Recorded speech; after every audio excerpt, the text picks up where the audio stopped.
The Mountain Within, the climb that never ends. Limitless Mindset Original. There's a mountain that lives inside every human being. Most people never see it, but they feel it, a weight pressing on their chest, a whisper in their mind that says, keep climbing. This mountain doesn't rise from the earth. It rises from within you. It's not made of stone or snow or wind, it's made of struggle, resistance, and growth. And the truth is, the climb never ends.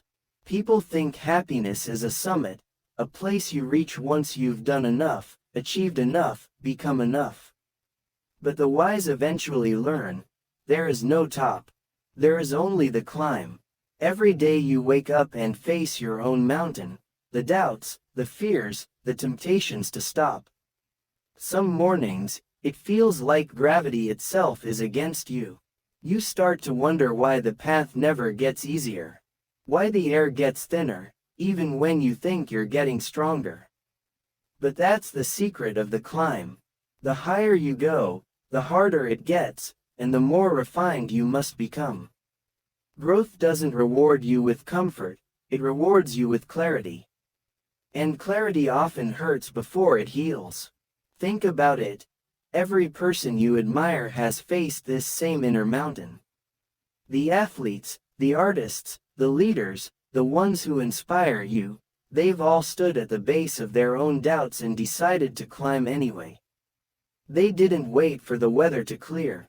They didn't wait for someone to guide them. They took the first step. That's what separates the dreamers from the doers, the courage to begin, even when the summit is hidden behind clouds. But here's what few people understand. The real challenge is not climbing once. It's climbing again and again. Because the mountain doesn't stay still. Every time you think you've conquered it, it changes shape. It shifts with your growth. The problems you once prayed to escape are replaced by new ones, sharper ones, ones that test your deeper strength. And that's how life refines you, through endless elevation. Some people grow bitter about that. They curse the mountain. They think life is unfair because the climb never ends. But the mountain isn't your enemy. It's your mirror. It reflects your limits until you break them. It shows you where you've been pretending to be strong and where you've been truly resilient. Without that reflection, you'd never see who you are becoming. You see, comfort keeps you soft.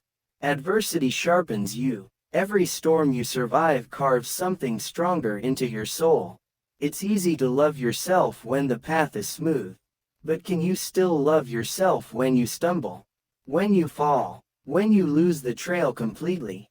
That's where the mountain teaches you humility, and humility gives you wisdom. Sometimes you'll meet people who gave up on their climb. They'll tell you it's not worth it, that the mountain is too high, that peace can only be found in quitting. But look closely at their eyes, there's a quiet sorrow there.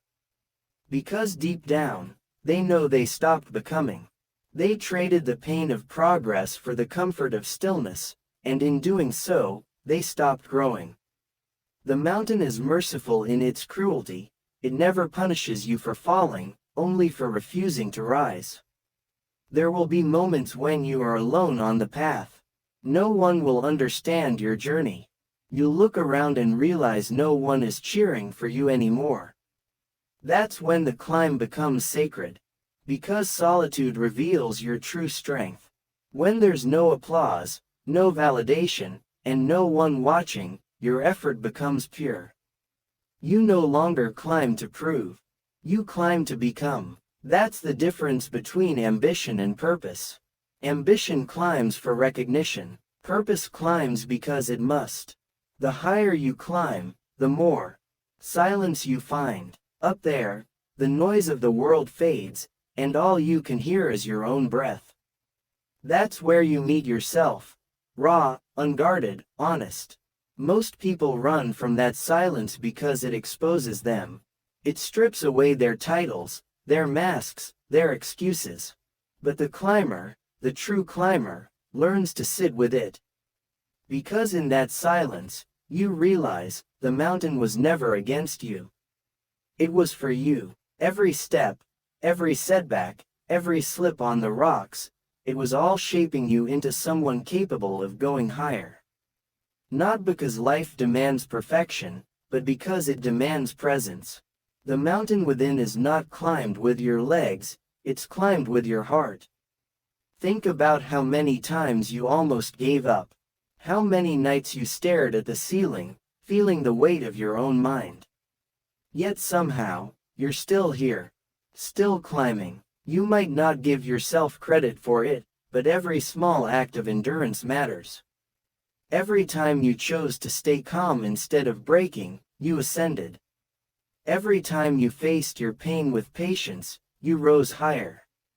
Every time you forgave when you could have hated, you took another step upward. That's the climb no one sees. The climb that defines who you are. Psychologically, this is the process of transcendence, the ability to grow through suffering, not just despite it. It's the human spirit's quiet defiance, to choose meaning over misery. Every challenge you face offers you two paths, resentment or refinement. One keeps you stuck at the base, the other pushes you higher. And the difference between the two is not the weight of the mountain, it's the strength of your mind. So, how do you keep climbing when everything hurts? You stop asking, how far is the top? And start asking, how strong can I become? That simple shift transforms the journey. You realize the climb was never about reaching the peak, it was about awakening the climber within you. Because even if you never reach the top, you can still reach your best. And that's the real summit. Sometimes, you'll have to descend, to rest, to rebuild, to heal. Don't mistake that for failure. Even the strongest climbers must find balance between pushing and pausing. Rest is not retreat, it's renewal. The mountain doesn't demand constant motion. It demands commitment. And commitment means showing up, again and again, no matter how many times you fall. That's how discipline is born. That's how peace is found, not by escaping the climb, but by embracing it. Philosophically, the mountain represents consciousness itself, the rising awareness of what it means to be alive.